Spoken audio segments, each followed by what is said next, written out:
A continuación presentamos la Escuela Dominical, esta vez a cargo de la hermana Silvia de Jerez.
Buenos días, mis hermanos, que el Señor les bendiga. Esta mañana es para mí un privilegio poder compartir un tema tan bonito e interesante.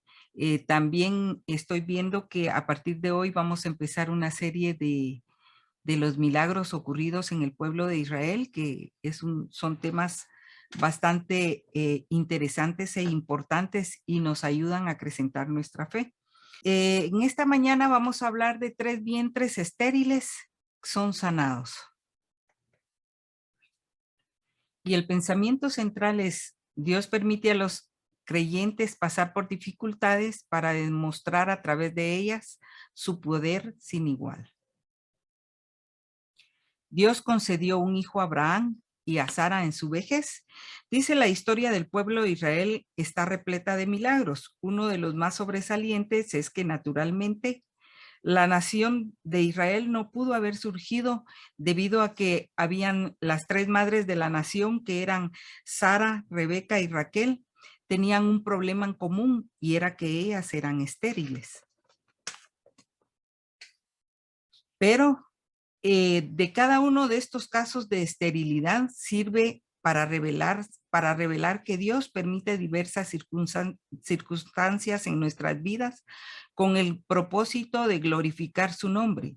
A la vez, los mismos padecimientos sirven para ejercitar nuestra fe y entender el medio por el que Dios lleva a cabo sus operaciones.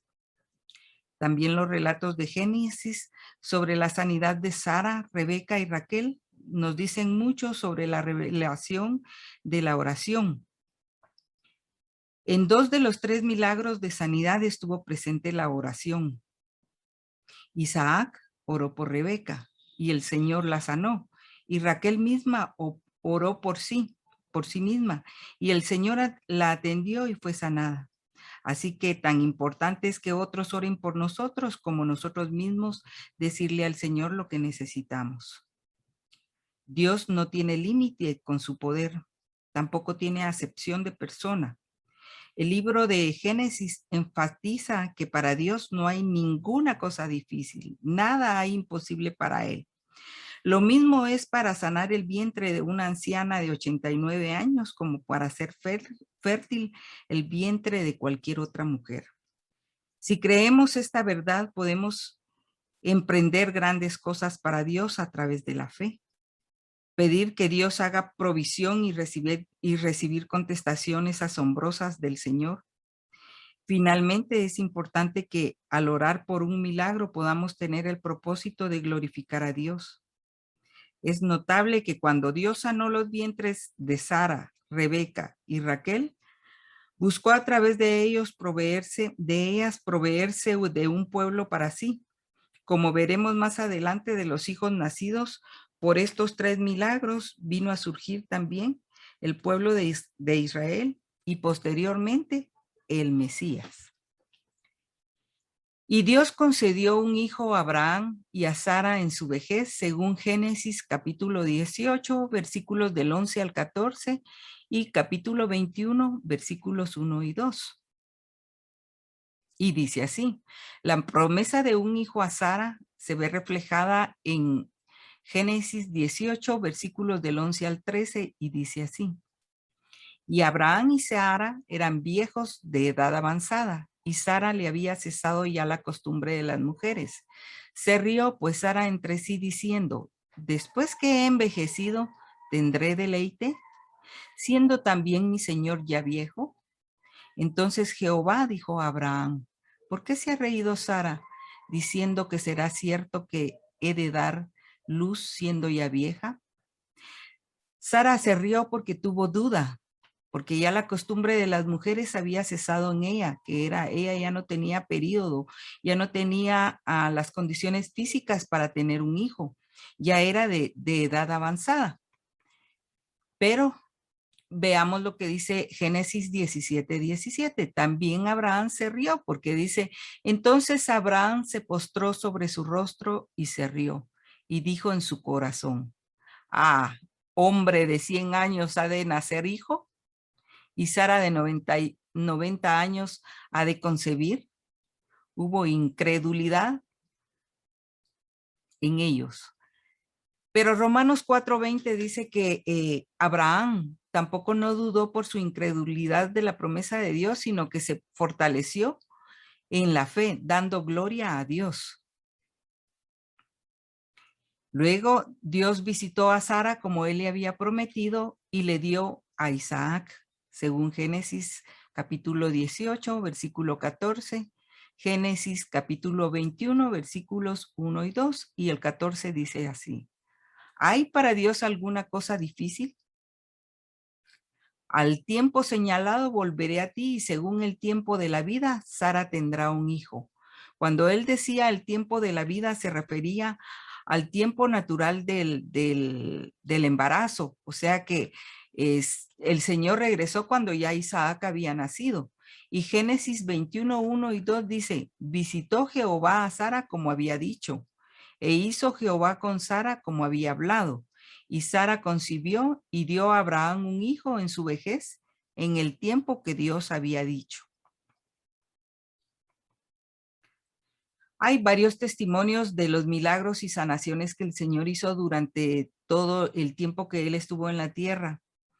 Y uno de los testimonios está en Jueces capítulo 13, versículos 1 y 10, que dice que un ángel de Jehová anunció a Manoa que daría a luz su mujer, la cual era estéril, y el niño sería nazareo.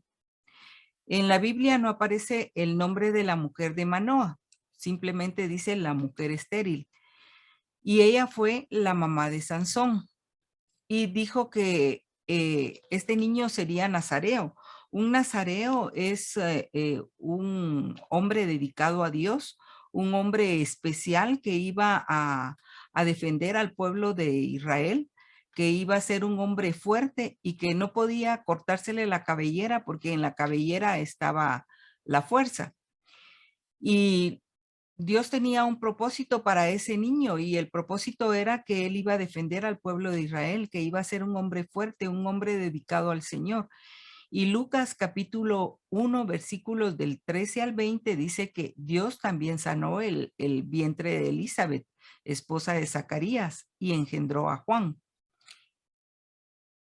Zacarías era un sacerdote, y cuando a él lo mandaron a presentar ofrenda al templo, él pidió al Señor que le diera un esposo, que le diera un hijo a su esposa, y engendró a Juan. Y Juan, para Juan, él también tenía un propósito. Juan era Juan el Bautista. Y luego hay varias historias, pero también tenemos el testimonio de Ana, esposa del Cana. Él tenía dos mujeres, Ana y Penina, y con Penina tenía hijos, y Ana era estéril. Y cada año el Cana subía a la casa de Jehová a presentar ofrenda. Y Peninas se burlaba de Ana y Ana lloraba. Y Elcana le preguntó a Ana y le dijo, Ana, ¿por qué lloras? ¿Por qué no comes? ¿Por qué está afligido tu corazón? ¿No soy yo mejor que 10 hijos?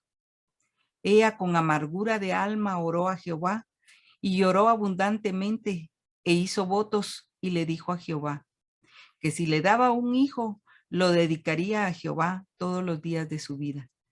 Y Jehová concedió un hijo varón a Ana. Ese hijo llegó a ser el gran profeta Samuel. El Señor también contestó la petición de Ana, y cuando ella llegó al templo, estaba Elí sentado en una silla en la parte de atrás del templo y él veía que Ana clamaba, lloraba y no escuchaba lo que ella decía, pero ella estaba clamándole al Señor por un hijo. Y incluso pensó que tal vez ella estaba ebria y le dijo, no tomes más vino, pero el Señor escuchó su petición y le dio un hijo varón, que después llegó a ser el gran profeta Samuel. Y testimonios como estos hay más, muchos más, y muchos que no están escritos en la Biblia, porque para el Señor no hay nada imposible, nada.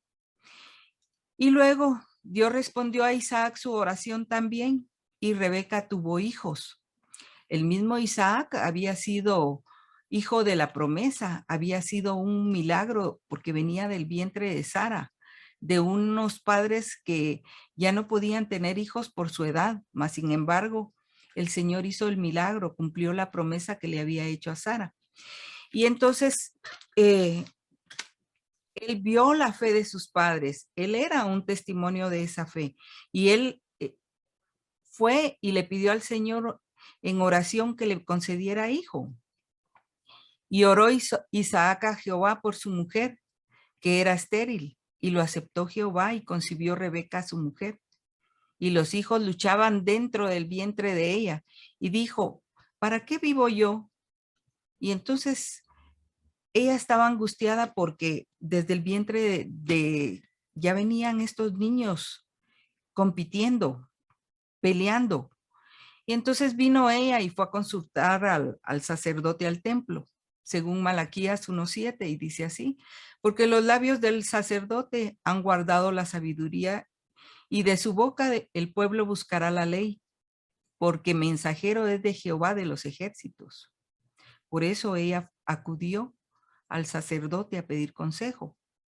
El Señor anunció que los hijos de Esaú y Jacob serían dos pueblos, según Génesis capítulo 25, versículo 23. Y le respondió Jehová, dos naciones hay en tu seno, y dos pueblos serán divididos desde tus entrañas. Un pueblo será más fuerte que el otro, y el mayor servirá al menor. Y Génesis 25:34 dice, entonces Jacob dio a Esaú pan y el guisado de lentejas, y él comió y bebió y se levantó. Así menospreció Esaú la primogenitura. El hijo mayor de Isaac era Esaú, pero ellos eran dos hombres totalmente diferentes. Esaú le gustaba trabajar en el campo y Jacobo pues se quedaba en las tiendas, era un hombre más pacífico, más tranquilo. Y entonces en el transcurso del tiempo, cuando ellos crecieron y el Señor iba a bendecir a Esaú por ser el primogénito, porque Isaac ya estaba de edad avanzada, entonces iba a dejarle la progenitura al hijo mayor. Y entonces el hijo menor estaba cocinando cuando entró Esaú del campo y entró con mucho apetito. Y entonces le dijo a su hermano, dame del guisado y de las lentejas que tú tienes ahí. Y entonces aprovechó Jacobo y le dijo, yo te doy, pero si tú me das la primogenitura. Y convinieron en eso porque Esaú decía, ¿para qué me sirve a mí la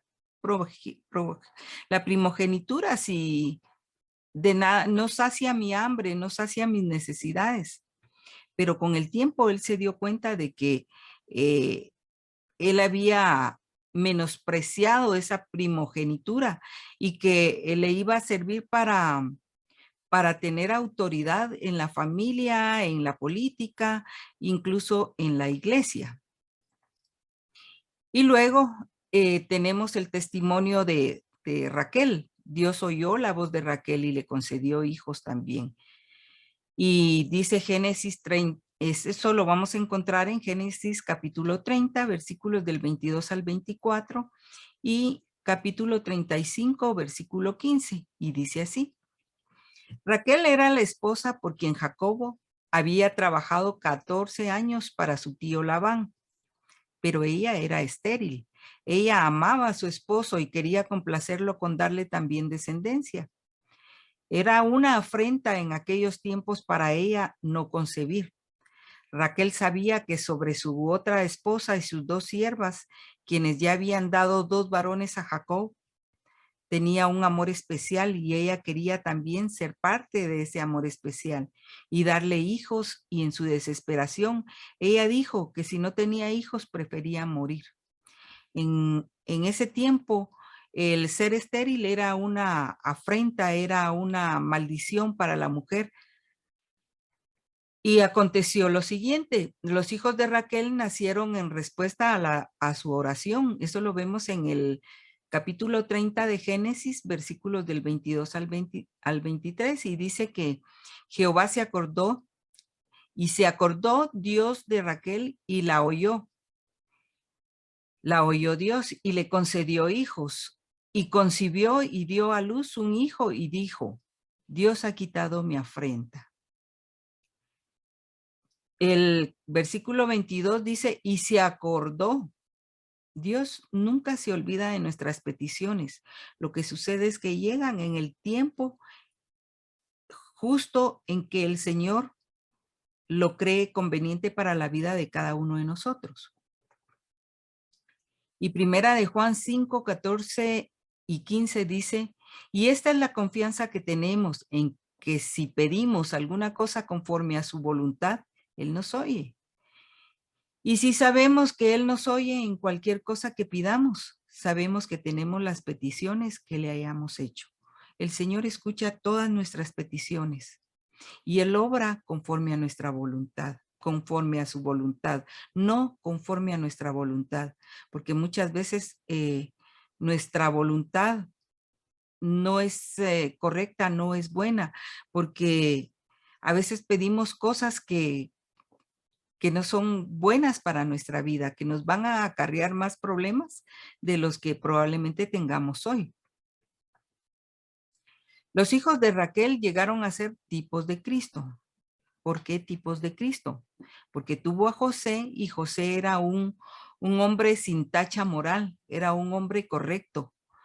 Y Benjamín, por el nombre, porque su nombre significa hijo de la mano derecha, igual que el Padre nombró a Jesucristo hijo de la mano derecha.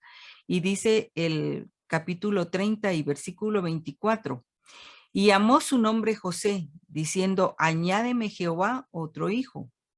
Y aconteció que al salirse el alma, pues murió Raquel, llamó su nombre Benoni, que significa hijo de mi tristeza. Mas su padre lo llamó Benjamín, hijo de la mano derecha, como el padre llamó al hijo. Y no solamente le concedió un hijo, le concedió 2. Y en la Biblia aparecen 7 veces José, pero el primer José que aparece es el bisnieto de Abraham. Ese es el nombre de José, hombre noble, hombre tipo de Cristo. Y dice Hebreos 7:26: por tal sumo sacerdote nos convenía santo, inocente, sin mancha, apartado de los pecadores y hecho más sublime que los cielos. Aquí se está refiriendo a nuestro sumo sacerdote, al cual nosotros hoy podemos recurrir, que es nuestro Señor Jesucristo.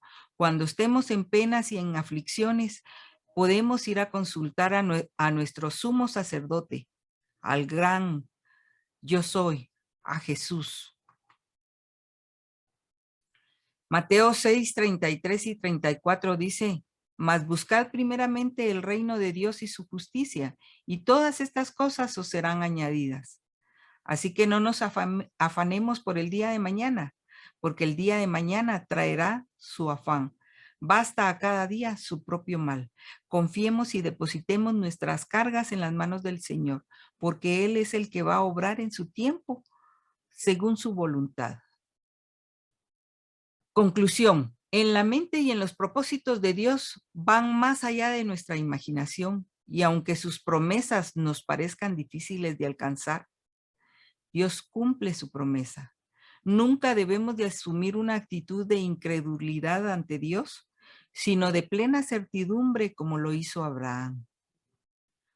A veces Dios no hace los milagros a nuestra manera. Él sabe hacerlo de manera que glorifique su nombre y haga bien a su pueblo.